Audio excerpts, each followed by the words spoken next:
Good afternoon, everybody, and welcome to this week's episode of the Agency Accelerator podcast. I am really excited to have David Blois with me today. And David is the founder and managing partner at M&A Advisory, and they help agencies merge, acquire, and sell their businesses. Now, this is a topic that frequently comes up with my mastermind group members, so I'm really excited to have David on the podcast today to discuss that topic. I'm Rob DaCosta, and this is the Agency Accelerator podcast. As someone who has stood in your shoes, having started, grown, and sold my own agency, I know just how it feels in the ups and downs of agency life. So this podcast aims to ease your journey just a little by sharing mine and my guests' experiences and advice as you navigate your way to growing a profitable, sustainable, and enjoyable business. Welcome to the show. I guess my first question is, how has business been for you over the past sort of few crazy years that we've been in? Yeah, good morning, Rob. We've been really busy for the last few years, even all the way through COVID. There seems to be, even though there's sort of rumours of recession, quite a lot of demand. There's lots of private equity around. There's lots of trade buyers around. I think the lovely thing, we are a specialist in the marketing services and digital marketing sectors. And the thing about this is these businesses, from a supply side, no one is going to sort of leave these businesses to their children because you have to be passionate about them. And from the demand side, buyers are always looking to build their agencies and wrap themselves more closely around their clients. So they're looking for a new geography, a new skill set, or a new technology. And so that means there's always a demand for various sizes of business. Okay, well, that's good to hear. So let's start off by asking you about any tips that an agency should be focused on if they aspire one day to exit their business. Because often when I talk to my clients, they rightly or wrongly often have that as an end point. But of course, we're building service-based businesses, so we're not making widgets. So what tips would you say to somebody if they said, like, in 3 to 5 years, they want to sell their agency? Yes, you can start preparing that as early as possible, and it probably needs, if you're 3 or 4 years out, it may be worth having somebody come in like yourself, or we do similar, we're not similar, we do a sort of review of businesses before we sell, just to do a critique of the business and see how match fit it is for a sale. But I think one or two things, especially that distance out from a sale, two things that are important to start working on, I would say, is one, which is crucial, which is good financial control, good systems and control. And that should be really put in when you start a business, really as early as possible, so that you have no shocks, no surprises, and you can understand the performance of the business. Secondly, on an ongoing basis, it's good to start to develop a second-tier management team below you, so that you have, and that's often better done from the ground up, rather than having sort of 6 months before sale, you're trying to go onto the recruitment market and get somebody a heavyweight, because I've seen a number of sort of horror stories where people have tried to do that. You're much better off to try and build somebody, build your team through the business and develop them. Yeah, it's good. Yeah, good advice. And that's something I see a lot with agencies, where the agency owner or the partners there's such a big gap between them and the rest of the team. And you sort of understand why that is in their evolution, because when they recruit at first, they can't necessarily afford those big hitters. But then that causes all sorts of problems for them, and then that ties them into the business even more, doesn't it? Because without those leaders, there is just a bunch of kind of delivery people. Yes, exactly, and it's worth picking out the stars in those people to say, right, and helping them develop really through the organisation, if you can.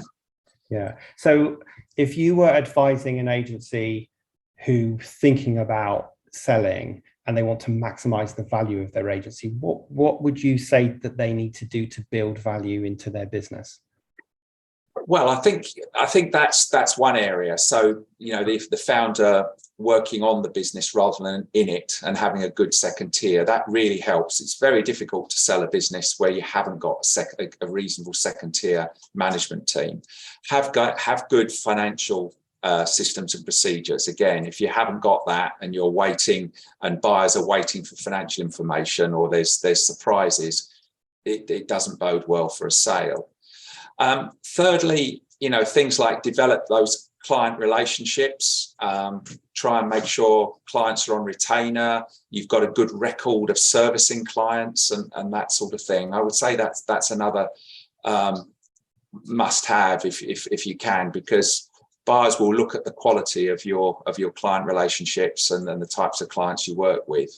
So I would say those three.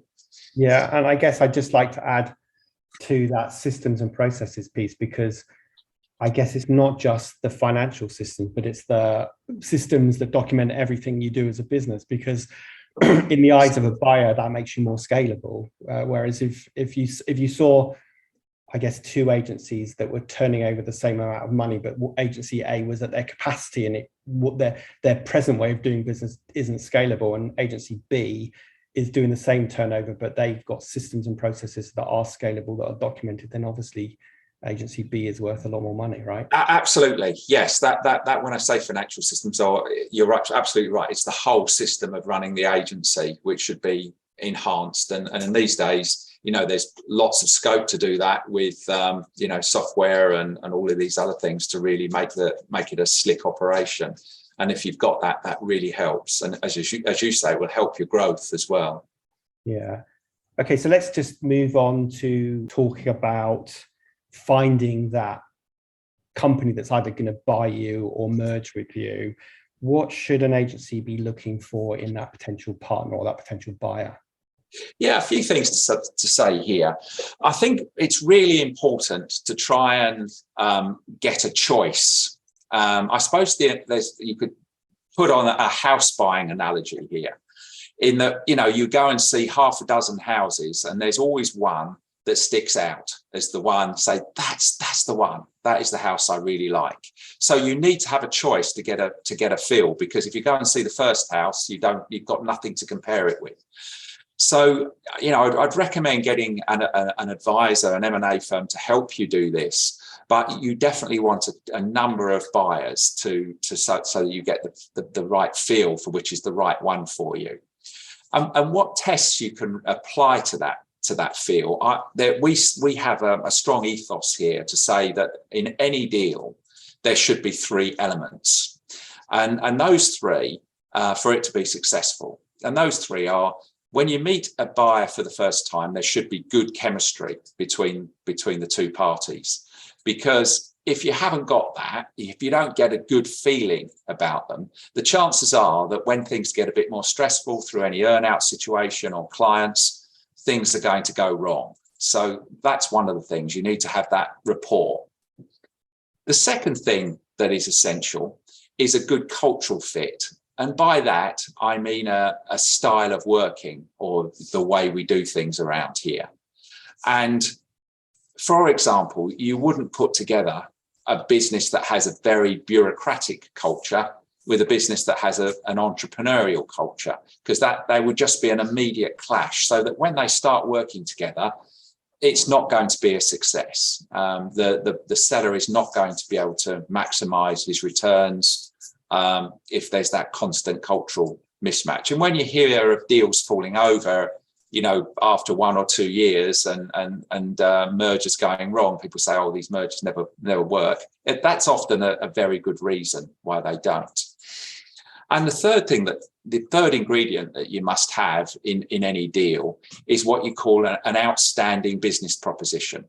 So that when the two parties get together and they discuss how the deal might work post-deal, there's got to be some real strong opportunities there. Perhaps one person may have a big client that they want servicing in the seller's skill set, or they've got an overseas office that the seller needs to market to its clients, or various opportunities, because those sorts of things will get you through any incentive payments.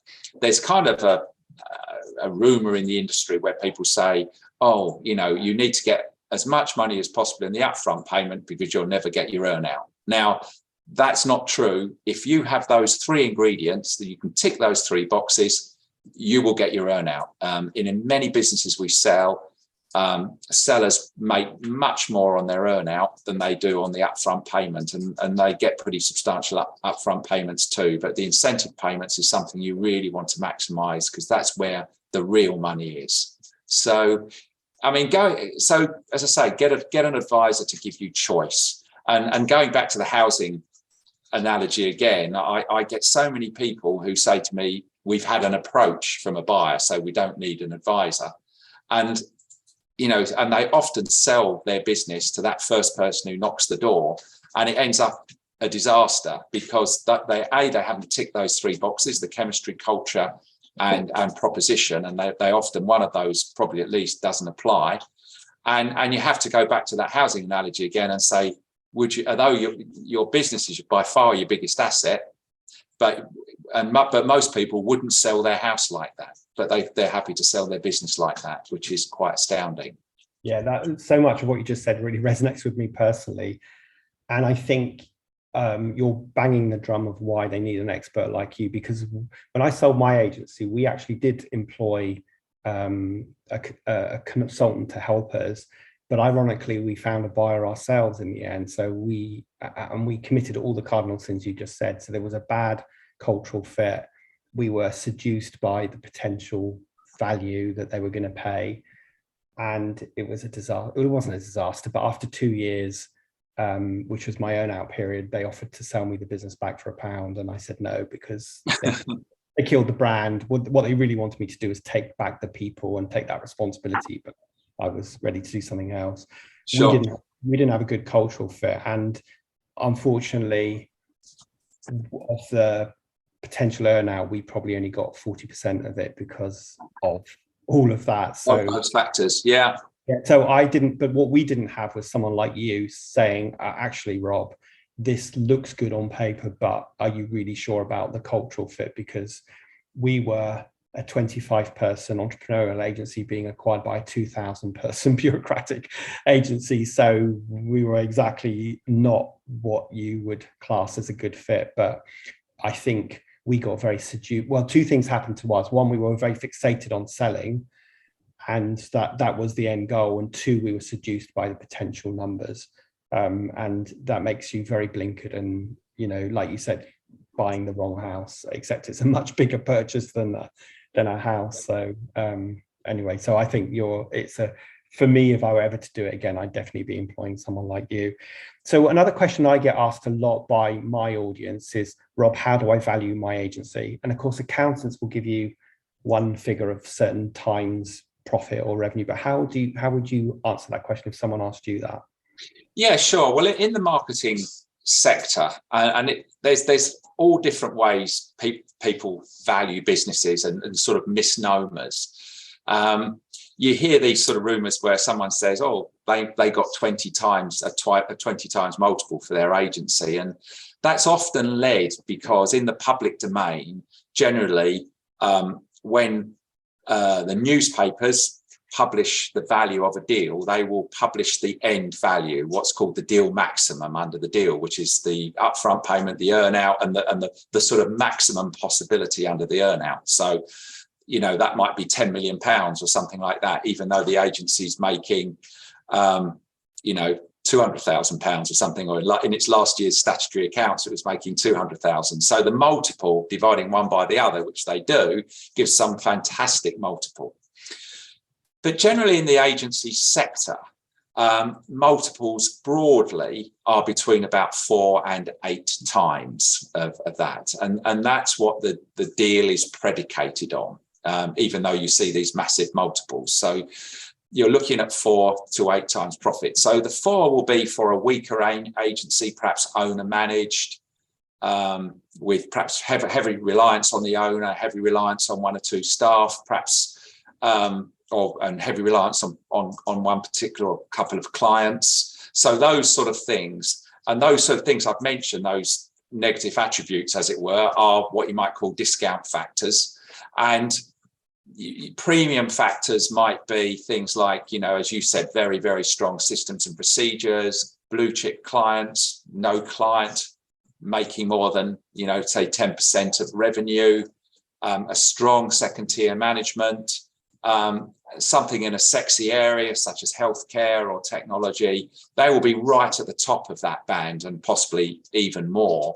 So their deal will be predicated so much more. So you can take some of those things and say they're discount factors, and you can take some of the others and say they're premium factors. So every agency should be in a position to start minimizing those and this is 3 or 4 years out, minimizing those discount factors and maximizing the premium factors, and that will really enhance the value. But generally, that they're, in terms of multiples, that's where the agency world sits. Yeah, that's so interesting and such a useful way of looking at it, to minimize discount factors and maximize those premium factors. I think is really good advice. Now, I was doing a podcast interview a few weeks ago with a really great guy who sold his own agency, and we were both kind of comparing notes to that journey. And I told him that I sold my agency when I was feeling really fed up with it and I wanted to do something else. And so I sort of said to him, well, how did you feel? And he said, the thing is, you never sell an agency when you're feeling really great about it, because why would you sell it? So what's your advice to someone about the life cycle and the point in the journey when they should think about selling? Yeah, well, I think you're close in that these businesses are people businesses. So one of the biggest things to consider is what you want to do as a founder. Are you ready to sell? Are you ready to retire? Or what do you want to do? Are you still ambitious enough to move your business onto a bigger stage? Join something bigger, maybe take some equity in and with a new partner and really ramp things up. So the first criteria, people do come to me and say, when shall I sell my agency? And I say, well, when do you want to sell your agency? It's a little bit about that, really. That's very important. And generally, you mentioned about feeling down and feeling up about your business. And I think the thing is, though, about that corollary is that buyers will want to buy an agency when it's really flying. When you are really marketable is when you're really flying. So in a way, that's more of a time to sell an agency. They say, well, why would you sell an agency when it's doing really well? And why would you? And that's the time, in a way, to think about it, when you've got it firing on all cylinders.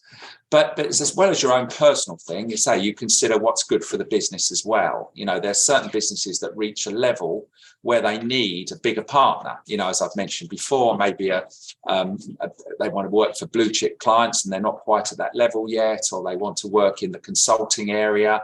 You're a digital business and you want to join a large consulting group because you see that's where the revenue opportunities are. And so therefore you can move the business into those sort of areas. So it's also important as a founder to consider the needs of the business. Absolutely. And I'm absolutely no expert on any of this, and which is why I'd always refer my clients to someone like you when they are getting serious about this. But the one piece of advice I would always give someone who's thinking about selling, because this is the biggest mistake I made, is plan what you're going to do next. Know what you're going to do next, because most people who sell their businesses are probably, or you can tell me if I'm right or wrong about this, are probably not ready to retire, and probably won't make enough money to set them up for life, to have the lifestyle that they want, or be the investor that they want to be. And the mistake I made was I was very fixated on selling, and I had no sense of what was going to happen next. So I sold my business. I did my 2-year prison sentence, as I like to call it, my 2-year earn out. Yeah. And I was about 40, 41 then.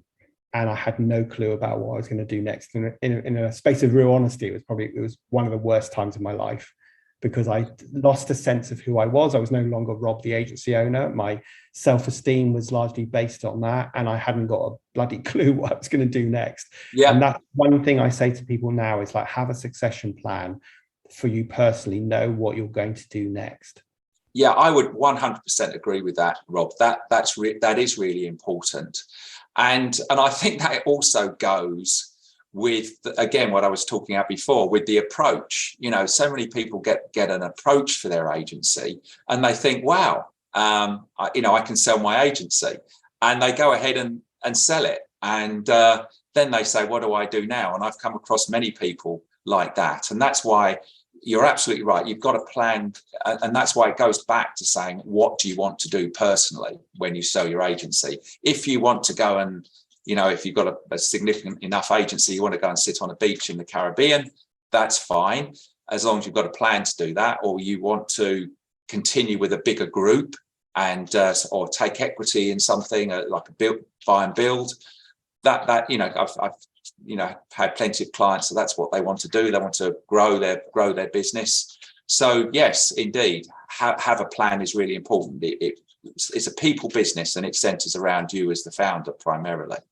Yeah, and I think the problem about the approaches is that we get our ego stroked. We started this baby, we've grown it, and then we're going, oh my God, someone actually wants to buy it. Yes. And you can see why then they pursue that without the clarity or sense to say, well, actually, if they want to buy it, maybe there's a bigger market, and I can see, I can get an expert to help me and check those 3 criteria. Yes, you're absolutely right. The one thing about this market, I've been doing this a very long time, and the one thing that's a sort of a definite out there is that if one buyer is interested in your business, especially they're interested enough to have an approach, there will certainly be other buyers that you can go out to and talk to. And very often you can find a much better proposition and much better value. And really and truly, the value of a business is very much based on the quality of the proposition. So the best proposition will attract the best price. So that's I would agree. And that sort of bangs my drum that I talk about a lot, about agencies getting super clear on their position in the market, their clarity on their niche, because the more of an expert specialist they're seen as, the more valuable they're going to be to a potential buyer, I guess. Yes, that's right. Buyers, I sometimes say this, I hope it doesn't come across too badly, but I sometimes say that buyers are simple creatures. They want something that's very clear and very definite, a particular proposition. They don't, so the worst thing you can bring to a buyer is a conglomerate, really, of things that do all different things that have got no real logic that ties them together. So if you can have a really streamlined and clear proposition, that's a much better way to sell, for sure.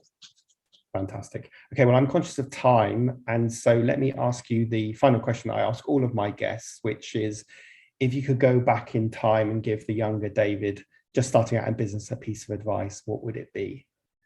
Yeah, it's an interesting one. I've had a number of roles and different aspects to my career, but I think one thread all the way through, I think it's really important if you're in a job, you're in business, or in any aspect of business, is to make sure, if you come to an agreement with somebody, make sure it's in writing, properly in writing, so that what you agree at the beginning is something you can look back at the end and make sure it's honoured. I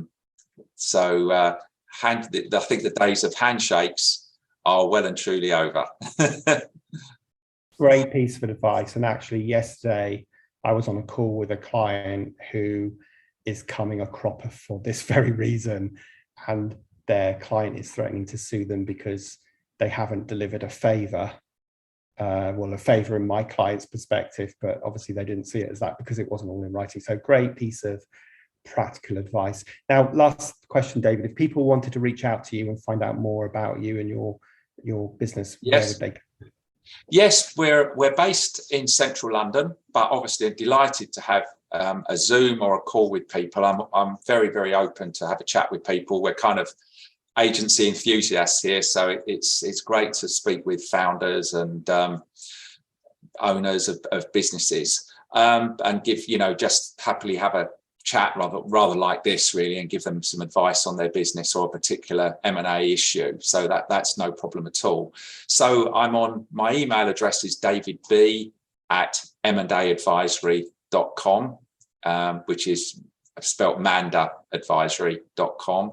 And our website is www.mandaadvisory.com. So what we do is firmly on the front of the tin, and just reach out by email or phone. The phone numbers are on our website. I'd absolutely be delighted to help anybody at all. Right. Well, we'll put both of those links in the show notes associated with this episode. And I just want to say a huge thank you for sharing your insights. As ever, I always think if I learn something on these podcasts, then I know the audiences as well. So I've certainly learned a few things today. So really appreciate your time and your insight today. No, a real pleasure, Rob. Many thanks for having me. And I've enjoyed talking with you too. Excellent.